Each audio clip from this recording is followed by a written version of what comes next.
Welcome back to my YouTube channel. This is Mami Costa Vlogs. And welcome to another beautiful day. Ayan. So, balik pag-vlog na si Mami Costa. Sorry mga kamomshis and popshis, sobrang tagal ko pong nawala. I think it's more than 2 weeks. Parang magti 3 weeks na nawala si Mami Costa sa vlog. O, diba? Nabubulol pa ako. Nawala si Mami Costa sa vlogging. Ayan, nawala ako sa vlogging. Nakakapag-upload ako ng shorts. Pero yung sa vlog talaga, medyo na busy ang buhay ni Mami Costa this past few weeks. Oo, sobrang daming ganap. And, sa totoo lang, naglipat ng bahay si Mami Costa. Ayan, sobrang daming nangyari. Maraming inasikaso. Nagsimula kami sa paghahanap ng malilipatan kasi kailangan na namin umalis dun sa old building namin, sa old apartment. So, naghanap si Mami Costa ng malilipatan. So, binigyan kasi kami ng deadline, kaya talagang na-busy kami. As in, every time na uuwi ako galing work, lumalabas kami ni husband para maglakad-lakad around the area para makahanap ng bagong home sweet home. Ayan. So, ngayon, syempre, nag-separate intro muna si Mami Costa kasi nga gusto ko munang mag-apologize sa mga followers ni Mami Costa sa YouTube na nawala nga si Mami Costa ng ganong katagal. Then, sumabay pa na nagda-driving lesson si Mami Costa. O, diba? Nagda-driving, level up na si Mami Costa. So, ngayon, syempre, bilang pagbabalik sa pagbablog ulit ni Mami Costa, isi-share ko sa inyo yung journey ng paglilipat bahay namin. Sa susunod na vlog na yung house tour. Kung maka-house tour ka, alam mo, laki-laki. Sa susunod na vlog na yung teka muna, anong pinaglalaban ng bangs ni Mami Costa? Ba't parang 20 pieces na lang? Bato. Hindi na naman sumusunod. Mukha na naman akong ewan. O, diba? O, saan na naman pupunta to? Ayan. Iyaan mo na. Pasensyahan nyo na yung bangs ko. So, yun na nga. So, ipapakita muna ni Mami Costa sa inyo yung journey ng paglilipat namin. So, muna tayo sa part 1. Then, sa susunod na vlog, mag-home tour na tayo. Ipapakita ko na sa inyo yung bago naming home sweet home. So, tara na. Ang dami ko ng daldal. So, join me for today's video. I-share ko sa inyo yung hirap ng paglilipat namin. So, dyan lang kayo. Come on, let's join us! One eternity later.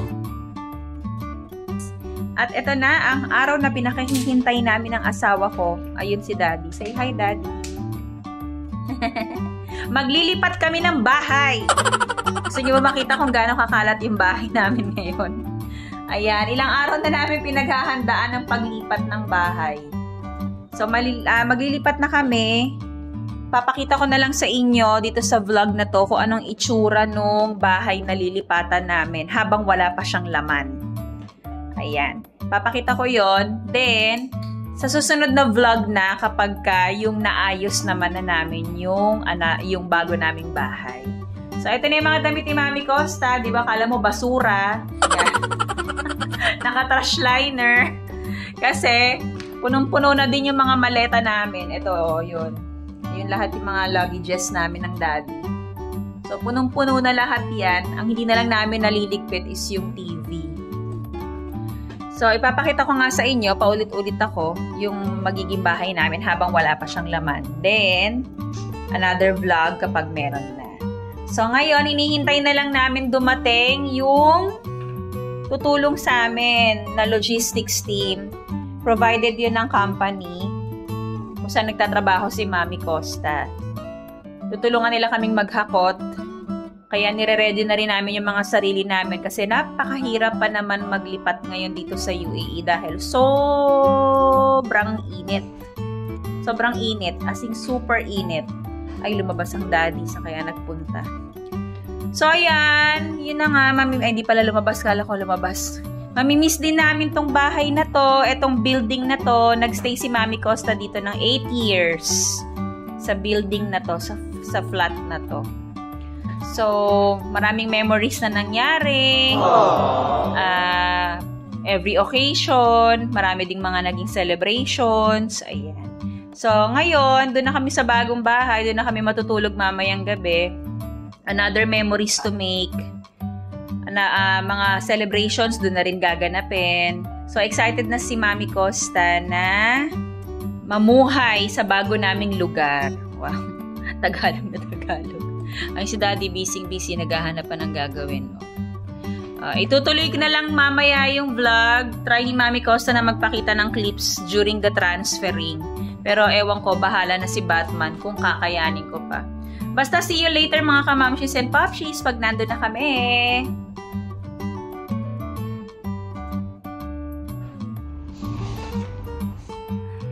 Yan, pagpasok. This is our new home. Pader agad, pader. Yan, pagpasok, merong second toilet and bath. Pero meron pang main bathroom. So, ayan, may shower area din siya. Ayan. Then, okay naman. Inodoro, okay na. So, may liguan din siya. Hindi nga lang siya ganun kalaki. Pang bisita, pwede. Ayan. Then, ito na yung pinaka-living room namin. Ayun yung balcony. May balcony kami. Mamaya ipapakita ko sa inyo kung anong itsura ng balcony. Anong matatanaw nyo sa labas. Then, ayun na si husband. Nasa master's bedroom na siya. So, ito yung pinaka-living room. Then, may konting daan. Ito na yung kitchen. Actually, gustong-gusto ko yung kitchen nito, mga kamamshis and popshis, kasi ang ganda ng color ng cabinets nila. Ng kitchen cabinets. Maliwanag. Ayan. Tsaka gustong-gusto ko rin yung nilagay nilang gripo. Kasi pag maghuhugas ka ng mga malalaking kaldero, hindi tumatama kasi nakaano siya, nakataas. Kasi ito medyo maglalagay ako siguro ng plants dyan para kahit pa paano may konting arte. Kitang-kita lang pala kami dito sa kabila. Then, ayan ang mga kitchen cabinets. Maganda rin naman. Okay naman siya. Malinis. I just need to buy lang yung ilalagay ko na non-slip mat. Tapos ito. Ayan. Storage area para sa mga cleaning namin. Then, dito na lang ilalagay yung mga panlaba. Ay, hindi. Dito pala mga kaldero. Mga kaldero. Then, so ito may pwesto na siya for refrigerator. Then, dun yung kalan. Then, dito yung washing machine. Then, after that, ito muna tayo. Ito yung master bathroom. Ito malaki to. Ayan. So, ito ang master bathroom. Yan. Bagong linis naman kahit papano. Then, ito na yung master's bedroom. Dito kami magro-room ni husband. Ayan. Okay naman siya. Then, ito meron pang konting space dito. Baka dito na lang namin ilagay yung mga ibang sapatos. Bahala na kung anong pwedeng mailagay. Then, ito yung second bedroom. Siyempre, readiness para sa pagdating ng mga bagets next year, inshallah, hopefully. Ayan, so ito yung second bedroom. Yung nakakatawa sa second bedroom, meron ding balcony dito. Yan, o diba? May tambayan. Anong makikita? Ayan. Jamal Abdul Nasser ang makikita sa balcony. So, ito. So, siguro, we need to cover na lang din this glass para hindi rin kitang-kita. So, ito yung second bedroom. Mas gusto ni husband sa kabila mag-master's bedroom kasi mas malaki yon. Ito maliit lang. Ayan. Then, ayan na siya. So, dito kami magka-kwarto. Ayan. Patayin na natin yung ilaw. Sa Saturday na po ang lipat namin ni husband. So, pinakita ko muna sa inyo nang walang laman yung aming magiging bahay. Ayun si Daddy. Haha. Daddy, nagustuhan mo ba yung magiging future home? No? Future home. Okay naman, Dad, no? Maganda naman. Yung parang nakukulangan lang. Ay, nakukulangan pa raw siya ng lagay na yun sa ilaw. Actually, nagustuhan ko tong ilaw nila. Di ba, Dad, nababago-bago daw to? Paano? Pakita natin sa kanila. Ayun. Ayan, taray. Oh. Pwedeng ganyan. Cozy. Cozy feels. Next, anong susunod na light? Ay, yung pinakamaliwanag na. Meron pang mas white. Yan. Ay, ang arte. Pero ang ganda, no? Yung pakislap-kislap siyang gano'n. Ayun, no? Nakikita niyo ba, mga kamamshis and papshis? Parang yung pakislap-kislap siya. Ayan. So, ito yung curtain rod. Ikakabit nila yan para dun sa aming kurtina. Sana lang kayanin niya yung kurtinang ibibigay ng company. Kasi parang, gano'n siya kahaba, Daddy? Kaya. So, ayan. Ang kabuuan ng aming magiging bahay ni husband. Thank you, Lord. Thank you sa company. Provided. Company provided. Ako happy na ako dito. At ang ganda rin ng sahig niya. Then, balcony. Ito yung main balcony. Ayan. So, later on, pwede rin kami maglagay ni husband ng parang maliit lang na coffee table para pagdating ng taglamig, masarap na pong tumambay. So, ganun pa rin naman ang view. Jamal Abdul Nasser Street pa rin yan.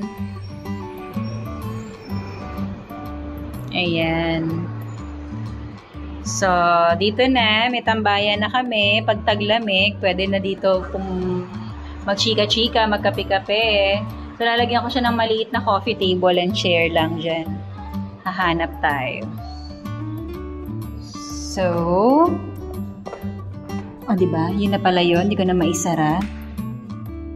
Okay. So, ayun na. So, ipapakita na lang namin sa inyo ulit to kapag ka naayos na ni Mami Costa. See you again next time. So, andito na yung truck, mga kamamshis and papshis. Ayan. Ayan ang gagamitin namin for lipatan.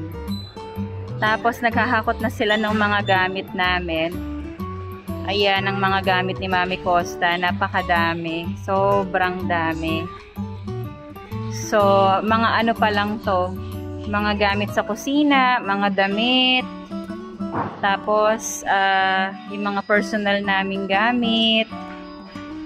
Tapos, ayun yung mga iba pa naming gamit. Nando doon. Ayan. Tapos, ayun, nilalabasan nila paunti-unti. Shurak ni Mami Costa yun. So, eto, nakatayo lang ako. Naghihintay lang ako sa kanilang matapos. As much as possible, susubukan daw nila ng 1 hanggang 2 hakutan lang. Para matapos kami ng maaga. So, eto na ang challenge ni Mami Costa. Is yung pagbabalik ng mga gamit na dapat nilang kalagyan. So, naka-face mask si Mami Costa. Bakit? Kasi sobrang alikabok. Kaya hindi niyo makita ang aking muka. So, mamaya na ulit mga kamamshis and papshis. See you later!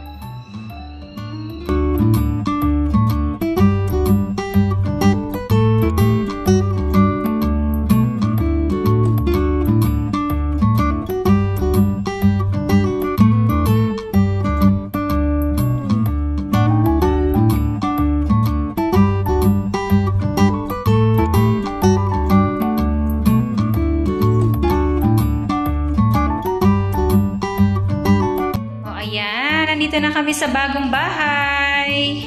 Pero hindi pa naibababa yung mga gamit namin. Konti pa lang. Kasi sobrang init. Sobrang init talaga ngayon dito sa UAE. Halos mag-50 ang temperature namin. So, nandito na kami. Si husband bumaba kasi mag-a-assist sa kanila para mag-unload naman lahat ng niload. So, medyo magiging busy na si Mami Costa para ayusin itong bago naming home sweet home. So, dyan lang kayo mga kamamshis and papshis. Babalikan ko kayo for sure.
Back to vlogging. Pagod na si Mami Costa. Tingnan niyo yung itsura ko. Mukha na akong bagong panganak. Medyo nakatapos na kami. Mga 70%. 70% ng mga gamit namin ay naisaayos na. Yung 30% na natitira, yun yung mga personal naming gamit. So, tomorrow, wala pa kaming pasok ni husband. Itutuloy namin yung pag-aayos nung natitirang 30% pa. So far, ito na yung na-achieve namin. Ayan, naitayo na dyan na yung kama. Nanghahalina na gusto nang magtawag na matulog ka na, Mami Costa. So, hindi yan basura, ha, mga kamapshis and papshis. Mga hanger yun. So, nandun si husband, nagmamap siya sa labas, sa may sala. So, saka ko na kayo home tour. Kapag totally 100% okay na kami. So, tomorrow, Sunday, ang ganap namin, pupunta kami saglit sa IKEA sa morning kasi bibili kami ng ibang kailangan namin dito sa bahay. Then, itutuloy na namin yung pag-aayos pa kasi marami pa talaga. Marami pang pending. Yung mga personal naming gamit, wala pa. So, yun lang mga kamamshis and popshis. Maraming salamat sa pagsama sa amin. Hindi ko na masyado naipakita lahat yung mga kaganapan kanina kasi sobrang busy talaga. Tapos, ang gulo-gulo talaga, ang kalat-kalat. Pero nagpapasalamat talaga ako dun sa team kanina na tumulong sa amin para makapaglipat kami ng maayos ni Daddy Herbert. Talagang napakalaking bagay nila sa amin. Na-imagine ko yung sarili ko kung wala sila, ewan ko. Baka nasa ICU na ako. So, yun lamang mga kamamshis and popshis. Maraming salamat. Thank you for joining us. If you are new to my channel, please don't forget to subscribe, like, and share. Mami Costa Vlog. See you again next time. Always remember, life is beautiful. Bye, everyone! See you again next time. Maliligo na ako.